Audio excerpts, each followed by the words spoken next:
Hello mga mamshi, at ito nga gumawa na rin ako ng tutorial paano gumawa ng ating pen holder o kaya pwede rin gawing vase. So ito nga ang aking ginawa is yung mga plastic cups. So marami nga din ako dito niyan sa bahay, naipon na lang din kapag bumibili kami ng mga milk tea, mga ganyan, shake. Ewan ko ba ba't ang hili-hili ko mag-ipon nito. Yun pala ay may paggagamitan ako. At eto nga, o diba kaysa bibili ako ng mga cups. So, eto na lang yung aking ginawa. O diba nakatipid pa ako.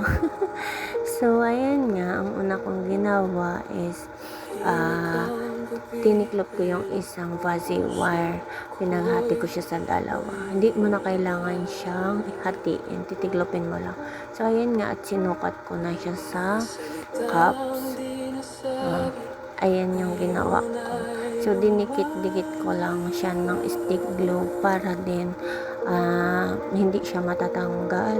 Ayan. O, diba? Madali lang din yan. So, paulit-ulit lang din ang ginawa ko hanggang sa mapuno yan. Ayan.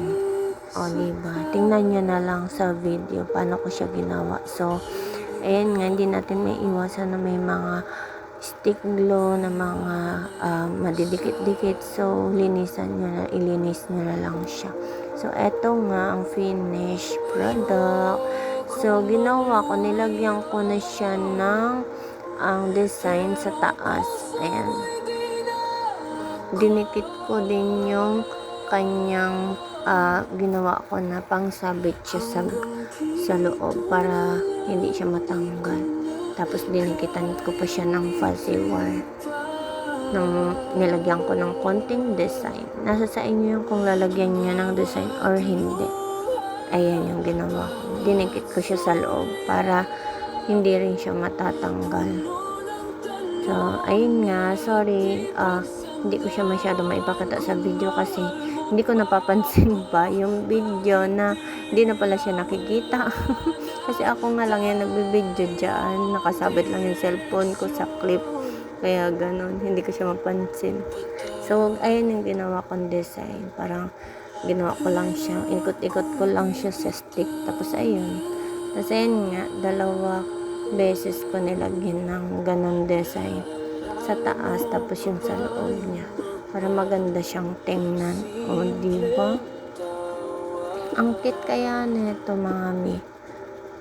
Pwede nyo na din pang benta kung gusto nyo. Pwede nyo rin pang sarili lang din. Ganyan.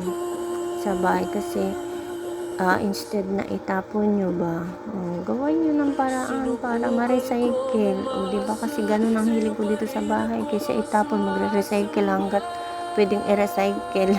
Walang masayang ba para magamit. O, di less gastos tayo, di ba? Ganun naman talaga tayo mga mother, kung saan makabudget. O, di ba? Ang ganda na. O, ayan, finish na siya.